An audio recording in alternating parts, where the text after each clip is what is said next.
जब Assam police cotton college में पढ़ रहे हेमंता बिस्वा शर्मा के हॉस्टल में छापा मारने पहुंची तो पुलिस को एक रिवॉल्वर और 25 कारतूस मिलते हैं जो उन्होंने हॉस्टल की किचन के पीछे छुपाकर रखे हुए थे। When Alpha was formed, these are the people who form Alpha. Assam का उल्फा संगठन असम को भारत से अलग करने के लिए हथियारबंद लड़ाई लड़ रहा था। इसी संगठन के लिए हेमंता बिस्वा शर्मा के ऊपर असम में दो थानों में टाड़ा का केस दर्ज होता है कि हेमंता बिस्वा शर्मा उल्फा के नाम पर असम के बिजनेसमैन से लाखों रुपए की वसूली कर रहे हैं। सोनिया गांधी चाहती थी कि तरुण गोगोई को हटाकर हेमंता को सीएम बना दिया जाए, लेकिन राहुल गांधी ने कहा कि सीएम मैं डिसाइड करूंगा और इस तरह हेमंता बिस्वा शर्मा का कांग्रेस से पत्ता कट जाता है। शारदा ग्रुप की सुदीप्ता सेन ने कहा कि हेमंता असम में बिना किसी दिक्कत के बिजनेस करने के एवज में उनसे हर महीने 20 लाख रुपए वसूली लेते हैं। जो जमीन गरीब लोगों को दी गई थी वो जमीन कुछ ही महीनों के भीतर हेमंता की पत्नी रिनिकी भुइया शर्मा की कंपनी के नाम पर आ जाती है। हेमंता की पत्नी की मीडिया कंपनी को एक फूड प्रोसेसिंग प्लांट एस्टेब्लिश करने के लिए 10 करोड़ रुपए की सरकारी सब्सिडी दे दी जाती है। जिस फ्लाईओवर का उद्घाटन खुद हेमंता बिस्वा शर्मा कर चुके थे, उसके उद्घाटन कार्यक्रम का टेंडर 5 महीने बाद निकाला जाता है और टेंडर का पैसा हेमंता की ससुराल पक्ष के एक करीबी बिजनेसमैन की कंपनी को दे दिया जाता है। असम के आतंकवादी संगठन उल्फा ने साल 2016 में दावा किया कि हेमंता बिस्वा शर्मा उल्फा के मेंबर्स का यूज करके पॉलिटिकल मर्डर्स करते थे और जिन लोगों को उन्होंने मर्डर किया उनमें कांग्रेस नेता मानवेंद्र शर्मा भी शामिल थे। स्कूली बच्चों, विकलांगों और अन्य सरकारी वेलफेयर स्कीम्स के नाम पर जो सरकारी पैसा आता था वो पैसा हवाला के जरिए असम के ही आतंकवादी संगठन DHDJ ग्रुप को भेज दिया जाता था, जो भारत के खिलाफ हथियारबंद युद्ध छेड़ रखा था। जिन सरकारी डिपार्टमेंट से ये पैसा डाइवर्ट किया जा रहा था उनमें से एक था हेल्थ डिपार्टमेंट और उस समय स्वास्थ्य मंत्री थे हेमंता बिस्वा मीरा सिंह। 1 फरवरी 1969 को असम के जोरहाट में एक हाईली एजुकेटेड ब्राह्मण परिवार में एक लड़के का जन्म होता है। इस लड़के के पिता कैलाशनाथ शर्मा असम के जाने माने राइटर थे। वहीं मां मृणालिनी देवी भी एक राइटर थी जो बाद में असम साहित्य सभा की वाइस प्रेसिडेंट बनती हैं। इस लड़के का नाम था हेमंता बिस्वा शर्मा। हेमंता का परिवार असम का मूल निवासी नहीं था। इनके पूर्वज सदियों पहले उत्तर प्रदेश के कन्नौज से असम आए थे। माना जाता है कि इनके पूर्वज शिक्षा देने के लिए असम में बसे थे। शुरुआती पढ़ाई के लिए हेमंता का एडमिशन गुवाहाटी के ही Kamrup academy higher secondary school में होता है। यहीं 6th क्लास की पढ़ाई के दौरान ही Hemanta all Assam students union यानी आसू के साथ जुड़ जाते हैं। इन दिनों आसू असम का सबसे बड़ा स्टूडेंट यूनियन था जो असमिया आइडेंटिटी की बात करता था। 1971 में बांग्लादेश की आजादी की लड़ाई के दौरान बहुत से बांग्लादेशी पाकिस्तानी सेना के जुल्म के कारण भारत के असम और बंगाल जैसे राज्यों में शरण ले रहे थे। इन लोगों की बढ़ती जनसंख्या को देखकर आसू यूनियन ने बंगालियों के खिलाफ एक बड़ा आंदोलन छेड़ दिया। उन दिनों हेमंता बिस्वा शर्मा स्कूल में पढ़ रहे थे और तभी वे आसू द्वारा चलाए जा रहे इस आंदोलन में शामिल हो जाते हैं। अगस्त 1979 में असम के कई छात्र और साहित्यिक संगठन बंगाली प्रवासियों के खिलाफ इकट्ठा हो जाते हैं और यहीं से होती है शुरुआत असम मूवमेंट की। इंदिरा गांधी के दोबारा सत्ता में आने के बाद साल 1981 आते आते कांग्रेस सरकार ने आसू पर क्रैकडाउन करना शुरू कर दिया। उन दिनों हेमंता हर शाम आसू की प्रेस रिलीज और अन्य मटेरियल लोगों के बीच में बांटने का काम करते थे।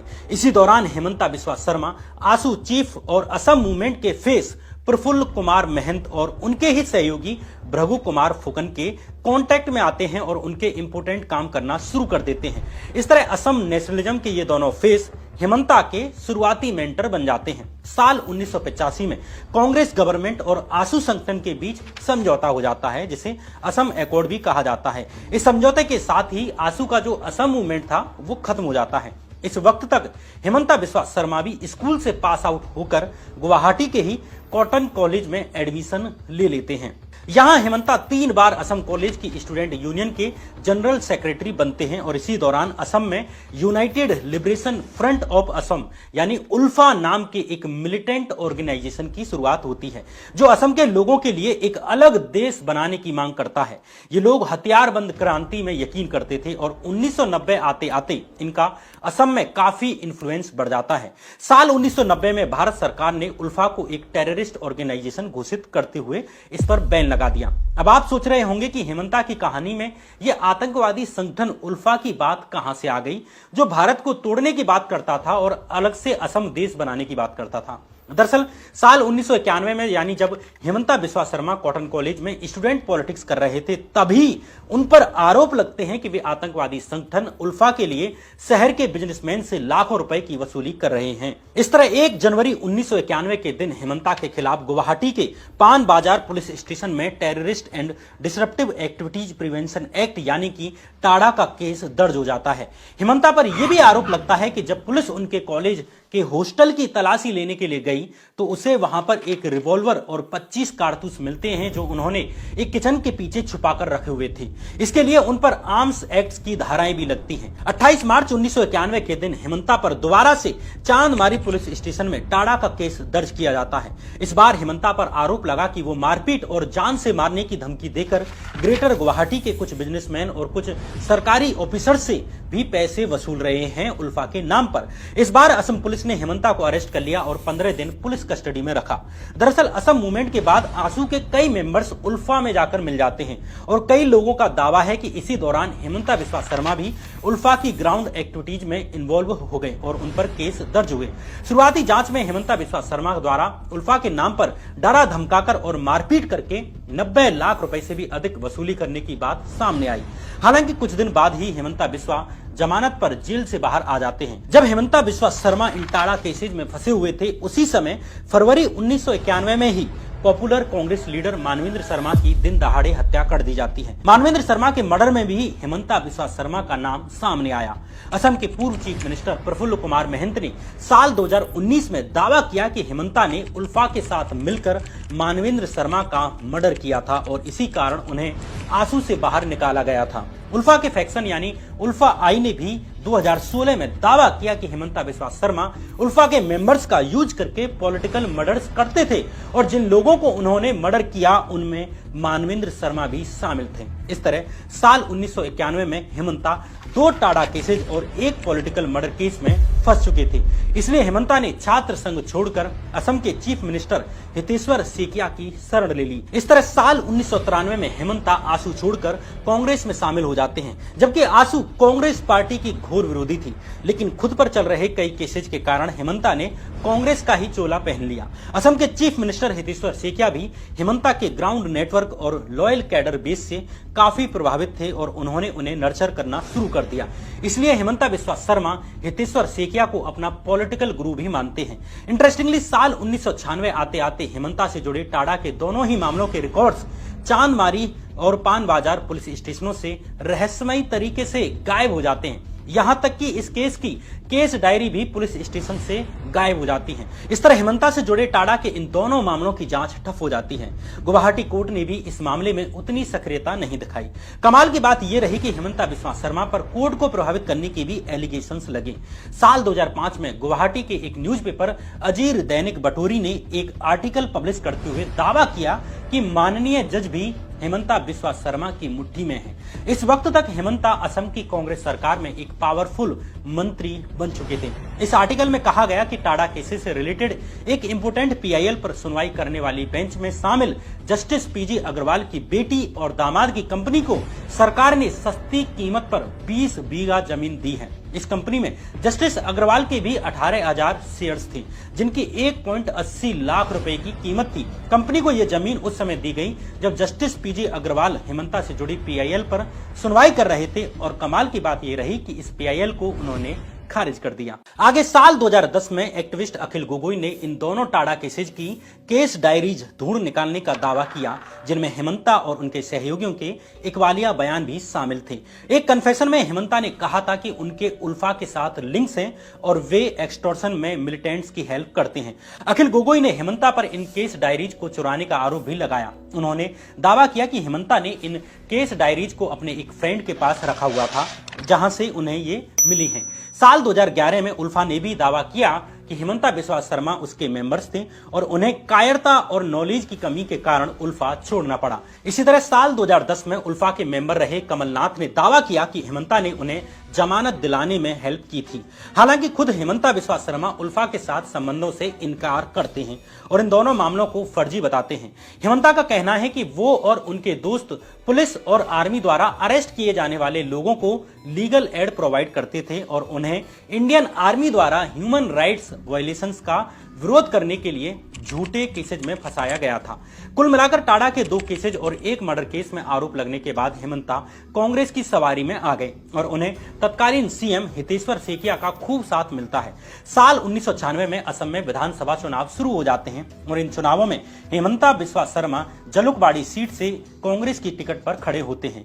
इंटरेस्टिंगली हेमंता के सामने उनके पुराने मेंटर रहे और असम गण परिषद के लीडर भृगु कुमार फुकन खड़े थे। हालांकि इन चुनावों में हेमंता की हार हो जाती है और वे 17,128 वोटों से ये चुनाव हार जाते हैं। 1996 के इन चुनावों में असम गण परिषद यानी एजीपी पार्टी को बहुमत मिलता है और कांग्रेस सत्ता से बाहर हो जाती है। हेमंता के पुराने मेंटर रहे प्रफुल्ल कुमार महंत असम के नए सीएम बन जाते हैं। इस हार के बाद हेमंता ने गुवाहाटी हाईकोर्ट में अपनी वकालत शुरू कर दी और 2001 तक यहां वकील के तौर पर काम करते रहे।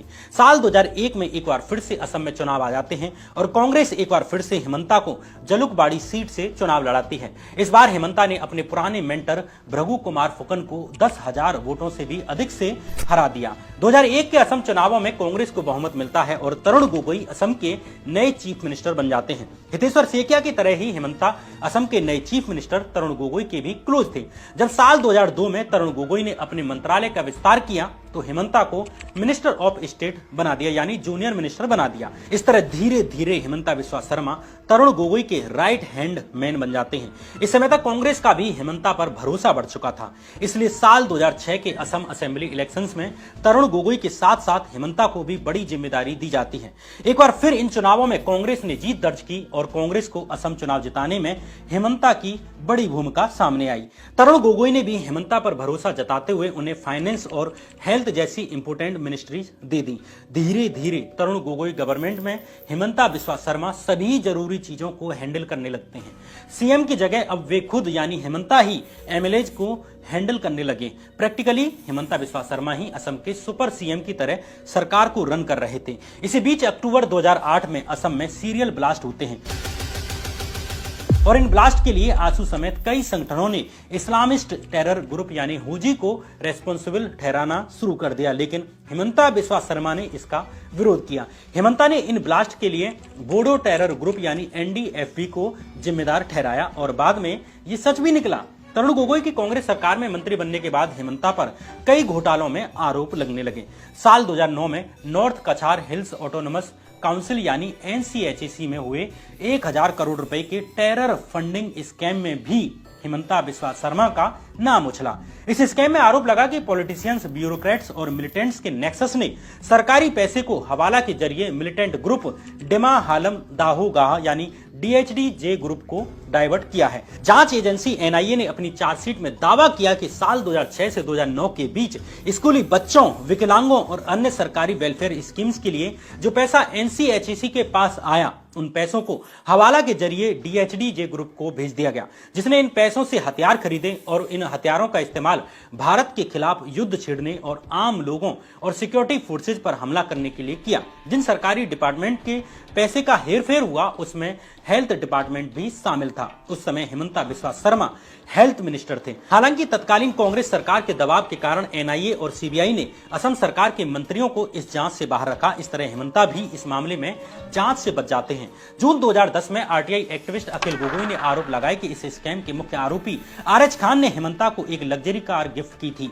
अखिल गोगोई ने हेमंता और उनकी पत्नी द्वारा 2008 में 40 लाख रुपए कैश लेकर अपनी 5 साल की बच्ची के लिए 2 कार खरीदने के लिए डॉक्यूमेंट्स भी दिखाए। हालांकि हेमंता बिस्वा शर्मा ने इन आरोपों को खारिज करते हुए कहा कि उनकी पत्नी ने बैंक लोन के लिए कार खरीदी थी। इन आरोपों के बावजूद कांग्रेस में हेमंता का कद बढ़ता जा रहा था। इसका अंदाजा इस बात से लगाया जा सकता है कि जब साल 2010 में असम की 2 राज्यसभा सीट्स जिताने के लिए कांग्रेस के पास विधायकों की कमी पड़ रही थी तो सोनिया गांधी के करीबी अहमद पटेल हेमंता बिस्वा शर्मा को फोन करते हैं, जो बीजेपी के 4 विधायकों को तोड़कर चुनाव के दिन खुद अपनी कार में बिठाकर असेंबली पहुंचते हैं। इस तरह कांग्रेस ये दोनों राज्यसभा सीट्स जीत सकी वहीं बीजेपी ने इसे लोकतंत्र की हत्या करार दिया। साल 2011 में असम में एक बार फिर से असेंबली इलेक्शंस आ जाते हैं। इस बार कांग्रेस ने हिमंता बिस्वा शर्मा को असम चुनावों के लिए इंचार्ज बनाकर बड़ी रेस्पॉन्सिबिलिटी दे दी। इन चुनावों में कांग्रेस को 126 में से 78 सीट्स आती हैं और तरुण गोगोई एक बार फिर से असम के सीएम बन जाते हैं।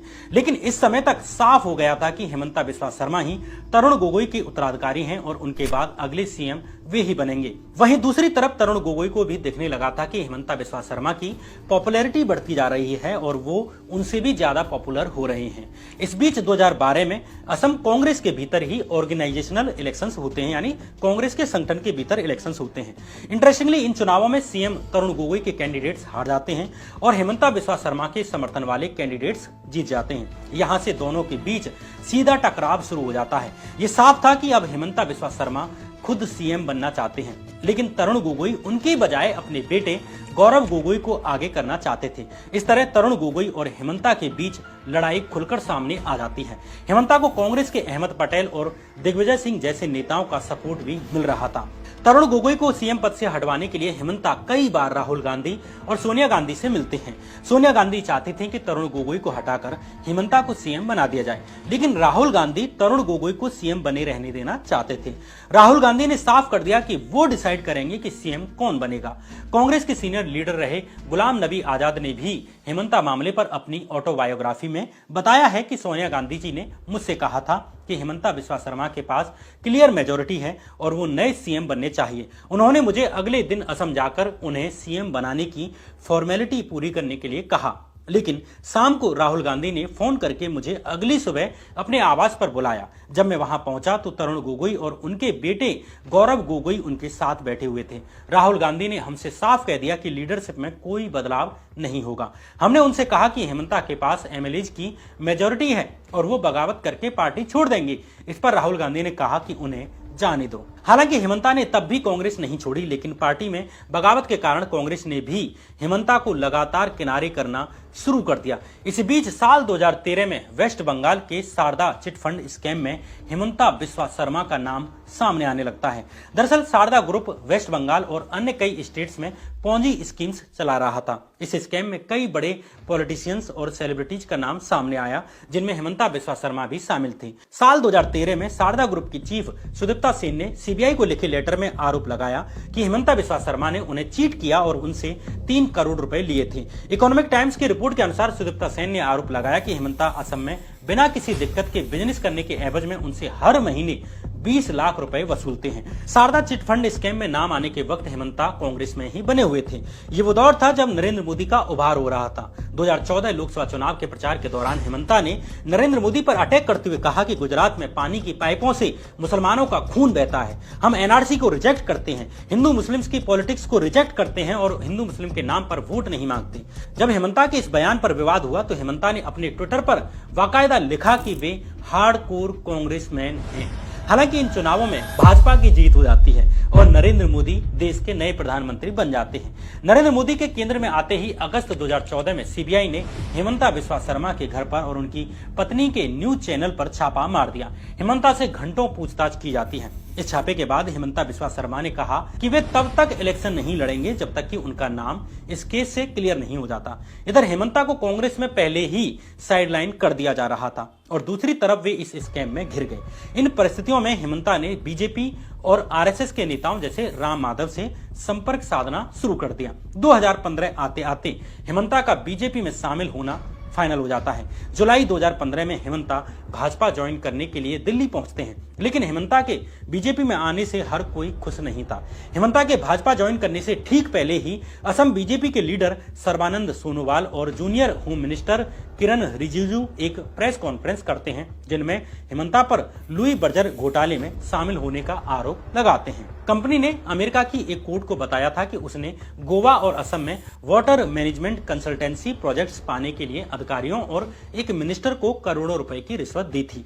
तब हिमंता बिस्वा शर्मा गुवाहाटी डेवलपमेंट डिपार्टमेंट के मिनिस्टर इंचार्ज थे, इसलिए हिमंता बिस्वा शर्मा शक के घेरे में आ जाते हैं। सर्बानंद सोनोवाल और किरण रिजिजू ने लुई बर्जर स्कैम पर एक बुकलेट जारी करते हुए हिमंता बिस्वा को इस स्कैम का की सस्पेक्ट बताया था। ये प्रेस कॉन्फ्रेंस तब की गई जब हिमंता अगले ही दिन भाजपा ज्वाइन करने जा रहे थे, लेकिन इस प्रेस कॉन्फ्रेंस ने हेमंता का प्लान फेल कर दिया। हालांकि इसके 1 महीने बाद ही हेमंता बिस्वा शर्मा बीजेपी में शामिल हो जाते हैं। हेमंता को भाजपा में ज्वाइन कराने के पीछे आरएसएस का बड़ा हाथ था। असम में मुस्लिम पॉपुलेशन ठीक ठाक होने के कारण आरएसएस का असम की राजनीति में काफी इंटरेस्ट रहा है, इसलिए भी आरएसएस की तरफ से हेमंता को फुल सपोर्ट दिया गया और उनकी भाजपा में एंट्री हो सकी। बीजेपी में शामिल होने के बाद लुई बर्जर स्कैम की सीबीआई इन्वेस्टिगेशन आगे नहीं बढ़ सकी, क्योंकि लुई बर्जर स्कैम से रिलेटेड 7 फाइलें जेएमडीए ऑफिस से गायब हो जाती हैं, ठीक उसी तरह से जैसे टाडा केसेज की केस डायरीज गायब हुई थी। इसके साथ ही हेमंता से जुड़े शारदा चिट फंड स्कैम घोटाले का मामला भी शांत पड़ जाता है। भले ही असम भाजपा के नेताओं ने हेमंता की भाजपा में एंट्री रोकने की खूब कोशिशें की थी, लेकिन भाजपा की टॉप लीडरशिप असम में भाजपा के एक्सपेंशन के लिए डेस्परेट हो रही थी। हेमंता बिस्वा शर्मा की बगावत ने उसे ये मौका दे दिया। बीजेपी में शामिल होने के बाद हेमंता बिस्वा शर्मा की पॉलिटिक्स भी एकदम से चेंज हो जाती है। हेमंता बिस्वा सबसे पहले तो अपने anti Muslim stand, hate speeches और हिंदुत्व की पॉलिटिक्स को आगे बढ़ाकर आरएसएस को अपनी तरफ करते हैं। ये मेरे लिए बहुत बड़ा मुद्दा है। मेरा असम में मुस्लिम पॉपुलेशन 40% हो चुका है, जिससे उन्हें बीजेपी लीडर्स के इंटरनल विरोध से पार पाने में हेल्प मिलती है। दूसरा, अपने पॉलिटिकल स्किल का यूज करते हुए हेमंता न केवल असम बल्कि पूरे नॉर्थ ईस्ट को बीजेपी की झोली में डाल देते हैं। भाजपा पहली बार सर्बानंद सोनोवाल को असम का मुख्यमंत्री बनाने में सफल रही। हेमंता ने अरुणाचल प्रदेश में भी कांग्रेस को तोड़कर बीजेपी की सरकार बनवा दी। इसी तरह हेमंता त्रिपुरा में भी कांग्रेस और तृणमूल कांग्रेस की पूरी टॉप लीडरशिप को तोड़कर बीजेपी में ले आई। इस तरह भाजपा ने नॉर्थ ईस्ट के बाकी स्टेट्स में भी असम की तरह ही रीजनल अलाइज के साथ मिलकर अपनी सरकारें बनवा ली, जिसमें हेमंता बिस्वा शर्मा की बड़ी भूमिका रही। इन दिनों हेमंता असम की सोनोवाल सरकार में कई महत्वपूर्ण मिनिस्ट्रीज को भी संभाल रहे थे, जैसे फाइनेंस मिनिस्ट्री, हेल्थ मिनिस्ट्री और एजुकेशन जैसी बड़ी मिनिस्ट्रीज। इसी दौरान साल 2020 में कोविड पेंडेमिक आ जाता है। कोविड पेंडेमिक में भी हेमंता बिस्वा शर्मा पर एक गंभीर आरोप लगा। द वायर की रिपोर्ट के अनुसार 2020 में जब वे हेल्थ मिनिस्टर थे, तब लॉकडाउन से ठीक पहले उनकी पत्नी की कंपनी जेसीबी इंडस्ट्रीज को अधिक कीमतों पर 5000 पीपीई किट्स सप्लाई करने का अर्जेंट ऑर्डर दिया गया। जेसीबी इंडस्ट्रीज को 990 रुपए पर किट के हिसाब से ऑर्डर दिया गया, जबकि उसी दिन एक अन्य कंपनी से 600 रुपए के रेट पर पीपीई किट्स खरीदी गई थी।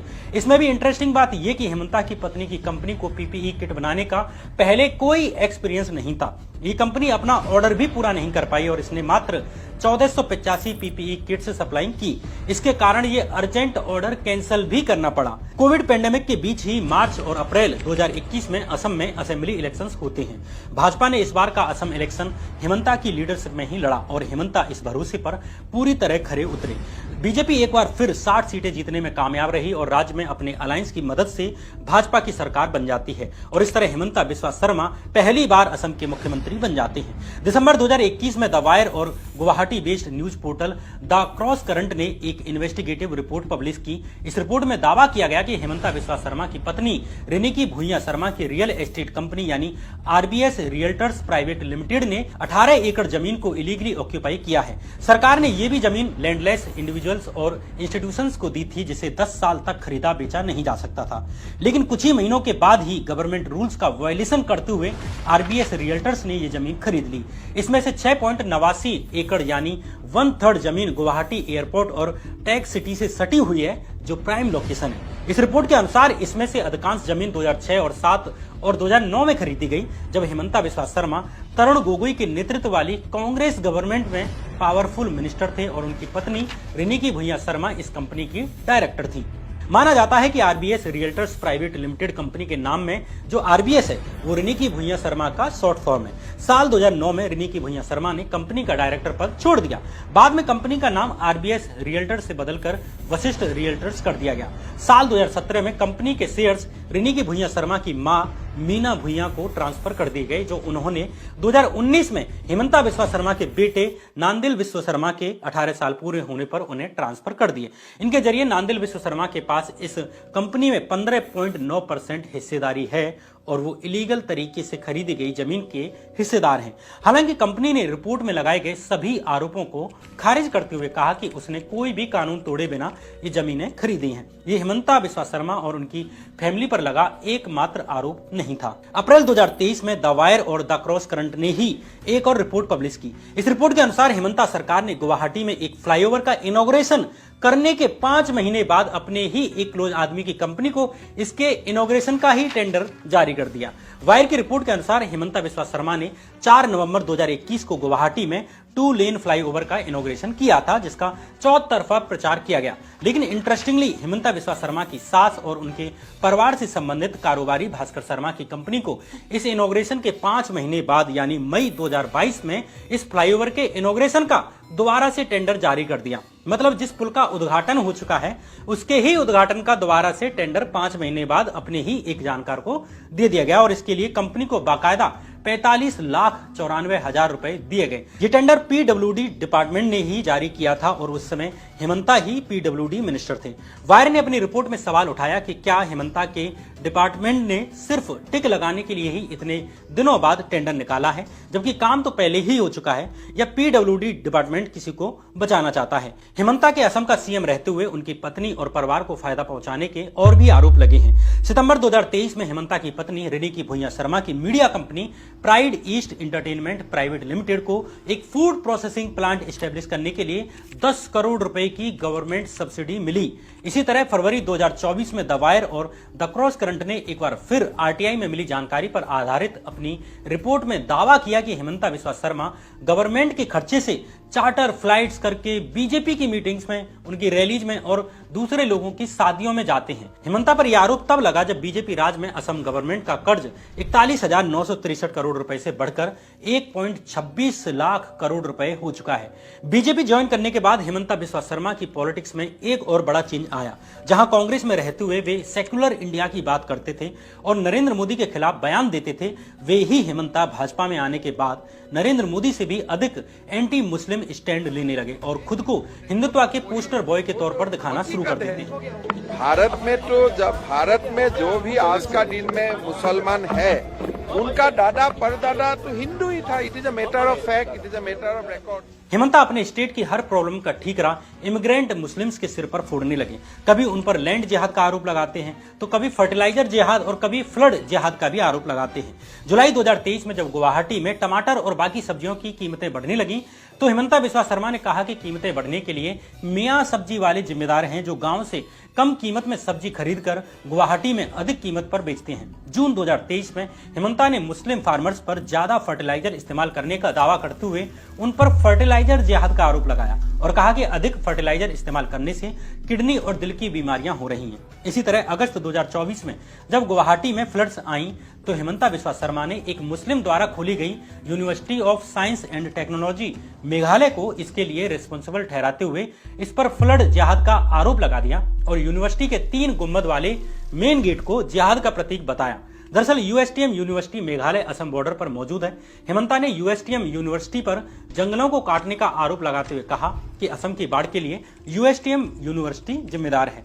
यूएसटीएम ऑनर ने असम के खिलाफ फ्लड जिहाद शुरू कर दिया है। हेमंता ने कहा कि यूनिवर्सिटी जिहाद कर रही है और एजुकेशन सिस्टम को डिस्ट्रॉय कर रही है। इंटरेस्टिंगली अगस्त 2024 में ही इस यूनिवर्सिटी को मोदी सरकार के ही शिक्षा मंत्रालय द्वारा जारी की जाने वाली लिस्ट में देश की टॉप 200 यूनिवर्सिटीज में जगह दी गई और इस लिस्ट में जगह पाने वाली ये नॉर्थ ईस्ट की अकेली प्राइवेट यूनिवर्सिटी बनी और वो भी पहली। इस बीच हेमंता ने यह भी कहा कि सरकार लैंड जिहाद को रोकने के लिए भी कानून लाएगी और मुस्लिम्स को जमीन खरीदने से रोकने के लिए कदम उठाई जाएंगी, जिसमें किसी मुस्लिम को हिंदू से जमीन खरीदने से पहले या किसी हिंदू को मुस्लिम से जमीन खरीदने से पहले चीफ मिनिस्टर की मंजूरी लेना मैंडेटरी होगा। अगस्त 2024 में हेमंता ने ऐलान किया कि उनकी सरकार लव जिहाद को रोकने के लिए भी एक कानून बना रही है, जिसमें ऐसे केसेज में उम्र कैद की सजा देने का प्रावधान होगा। इसी तरह हेमंता गवर्नमेंट एक कानून लाकर लगभग 1200 मदरसों को बंद करके उन्हें नॉर्मल स्कूल्स में कन्वर्ट कर चुकी है। असम सरकार में आने के बाद हेमंता बिस्वा शर्मा ने कहा कि कि वो सारे मदरसों को बंद करेंगे, क्योंकि हमें मदरसों की नहीं डॉक्टर्स और इंजीनियर्स की जरूरत है। इसी तरह हेमंता ने असम असेंबली में फ्राइडे को नमाज के लिए जो 3 घंटे का ब्रेक मिलता था उसे भी खत्म कर दिया। हेमंता के राज में पुलिस एनकाउंटर्स की संख्या में भी तेजी आई है। हेमंता बिस्वा शर्मा के सीएम बनने के बाद से यानी मई 2021 से अगस्त 2022 के बीच ही असम पुलिस ने कुल 171 एनकाउंटर्स किए हैं, जिनमें 56 लोगों की मौत हुई है। इन एनकाउंटर्स की लगभग एक जैसी कहानी होती है कि एक्यूज्ड भागने की कोशिश करता है या पुलिस पर फायरिंग करता है और जवाबी फायरिंग में मारा जाता है। इंटरेस्टिंगली इनमें मारे जाने वाले ज्यादातर मुस्लिम्स होते हैं। सुप्रीम कोर्ट ने भी इस पर सीरियस कंसर्न जताया था और असम पुलिस से सवाल किया था कि वो इन एनकाउंटर्स के जरिए एक पार्टिकुलर कम्युनिटी को ही टारगेट कर रही है। मई 2022 से अक्टूबर 2024 के बीच ही हेमंता सरकार 5854 फैमिलीज के घरों पर बुलडोजर चला चुकी है। इसी साल जून 2024 में मोरी गांव जिले में रेलवे की जमीन पर बने मुस्लिम फैमिलीज के घरों, मस्जिदों और मदरसों को तोड़ दिया गया। उन्हें खाना खाने की मोहलत तक नहीं दी गई, लेकिन यहीं रेलवे की जमीन पर बने 200 हिंदू फैमिलीज के घरों को छुआ तक नहीं गया।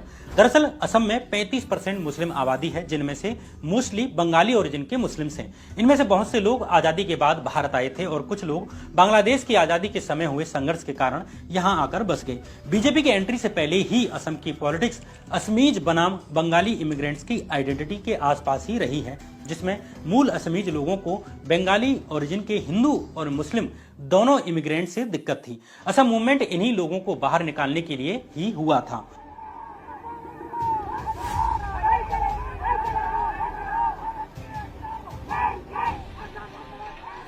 इस मूवमेंट के बाद असम अकॉर्ड हुआ, जिसमें 24 मार्च 1971 से पहले असम आने वाले बंगालियों को भारतीय नागरिकता दे दी गई और इसके बाद आने वाले इमिग्रेंट्स को इलीगल माना गया। बीजेपी और आरएसएस ने कभी इस समझौते को स्वीकार नहीं किया और यही कारण है कि हेमंता बिस्वा शर्मा लगातार इमिग्रेंट बंगाली मुस्लिम्स को असम की सारी प्रॉब्लम्स की जड़ें बताते हैं, उनका डर दिखाते हैं, उनके खिलाफ हेट स्पीचेस देते हैं ताकि बाकी 65% आबादी को पोलराइज कर सकें और अपनी साइड में ले सकें। इसका फायदा हेमंता और भाजपा को अपर असम में खूब मिला, जहां हिंदुओं की संख्या ज्यादा है। बीजेपी लीडरशिप ने हेमंता को लगभग खुली छूट दे रखी है और वे असम को अपने हिसाब से चलाते हैं। हेमंता बिस्वा शर्मा ये सब कर पाते हैं क्योंकि नॉर्थ ईस्ट की लोकल पार्टीज में उनके कनेक्शंस हैं। लोकल पार्टी छोड़िए, कांग्रेस में भी हेमंता के तगड़े कनेक्शंस हैं। 2021 असम असेंबली इलेक्शंस के दौरान राहुल गांधी ने अपने खास सीनियर लीडर्स के साथ मिलकर जो स्ट्रेटजी बनाई और बातचीत की, उसकी ऑडियो उसी रात हेमंता बिस्वा शर्मा के पास पहुंच गई। गेस्ट हाउस में मौजूद एक लोकल कांग्रेसी लीडर ने ये सारी बातचीत रिकॉर्ड कर ली थी और हेमंता बिस्वा शर्मा तक पहुंचा दी थी। इसके अलावा हेमंता बिस्वा शर्मा की पत्नी रिनिकी भुइयां शर्मा की pride east entertainment private limited नाम की मीडिया कंपनी है, जिसके कई न्यूज चैनल, अखबार, न्यूज पोर्टल्स हैं। इसमें न्यूज लाइव नाम का एक चैनल भी है जो असम का सबसे ज्यादा देखे जाने वाला न्यूज चैनल है। इसके जरिए उनकी बात और एजेंडा नॉर्थ ईस्ट, खासकर असम के एक एक व्यक्ति तक पहुंचती है। दूसरी तरफ हेमंता अपने स्टेट में बाकी मीडिया हाउसेज और जर्नलिस्ट पर कंट्रोल रखते हैं और उनके अगेंस्ट डैमेजिंग रिपोर्ट्स को रोका जाता है। 2021 में जब हेमंता बिस्वा शर्मा की पत्नी द्वारा एस्टेब्लिश्ड कंपनी के 18 एकड़ जमीन इलीगल तरीके से खरीदे जाने की खबर सामने आई तो असम के पूरे मेन स्ट्रीम मीडिया ने यह खबर कवर ही नहीं की। पत्रकारों ने ऑनलाइन समाचार पोर्टल न्यूज लॉन्ड्री को बताया कि सरकार ने डराकर उन्हें यह खबर कवर करने से रोका और इसे पब्लिश करने पर डेफेमेशन का केस फाइल करने की धमकी दी। एक पत्रकार ने यह भी कहा कि असम में 90% मीडिया असम सरकार के एडवर्टीजमेंट पर चलने वाली मीडिया है, उसके पैसे पर डिपेंडेंट है, जिससे सरकार के लिए उन पर दबाव डालना बहुत आसान है और सरकार से कोई सवाल नहीं पूछा जाता। असम की राजनीति पर नजर रखने वाले लोग कहते हैं कि हेमंता की अपनी कोई आइडियोलॉजी नहीं है। बीजेपी में उनका मुकाबला योगी आदित्यनाथ जैसे लीडर से है। उन्हें पता है कि बीजेपी में यानी उनकी पार्टी में आगे कैसे बढ़ना है और इसके लिए क्या करना है। अभी देश भर में बीजेपी की रैलीज और रोड शोज के लिए पीएम नरेंद्र मोदी, अमित शाह और योगी आदित्यनाथ के बाद अगर सबसे अधिक किसी की डिमांड है तो वो हेमंता बिस्वा शर्मा की है। हेमंता बिस्वा शर्मा जब कांग्रेस में थे तब उन्होंने कहा था कि असम की पवित्र भूमि पर एक कट्टरपंथी पार्टी को पनपने नहीं दिया जा सकता, चाहे वो हिंदू हो या मुस्लिम हो। उन्होंने हिंदू मुस्लिम की पॉलिटिक्स और एनआरसी को रिजेक्ट किया था, लेकिन अब वे खुद ही हिंदू मुस्लिम के नाम पर वोट मांगते हैं। हेमंता बिस्वा शर्मा की आइडियोलॉजी पार्टी की जरूरत के हिसाब से बदलती रहती है। उन्होंने आंसू से अपनी पॉलिटिकल करियर की शुरुआत की थी, जो कि कांग्रेस के घोर खिलाफ थी, लेकिन जब टाडा और कांग्रेस लीडर के मर्डर केसेस में फंसे तो कांग्रेस में शामिल हो जाते हैं और आगे जब शारदा चिट फंड मामले में फंसते हैं और लुइस बर्जर स्कैम में फंसते हैं तो कांग्रेस छोड़कर उसके एकदम उलट यानी विरोधी पार्टी बीजेपी में शामिल हो जाते हैं। अब इनमें से असली हिमंता बिस्वा शर्मा कौन से हैं? आंसू वाला जो असमीज शोविनिज्म की बात करता था, या कांग्रेस वाला जो हिंदू मुस्लिम की कम्युनल पॉलिटिक्स को रिजेक्ट करता था, उसके अगेंस्ट लड़ता था, या बीजेपी वाला जिसका मुस्लिम्स को गाली दिए बिना खाना नहीं पचता? इसे लेकर आपका क्या मत है कमेंट बॉक्स में हमें बता दें। एक व्यक्तिगत अपील, अगर आप इस वीडियो को लाइक करेंगे, कमेंट करेंगे और सब्सक्राइब करेंगे तो हमारा मनोबल बढ़ता है। हिमंता बिस्वा शर्मा पर ऐसी वीडियो शायद ही इंटरनेट पर मौजूद हो। हम अपने छोटे से संसाधनों से ऐसी खबरें लाने की कोशिश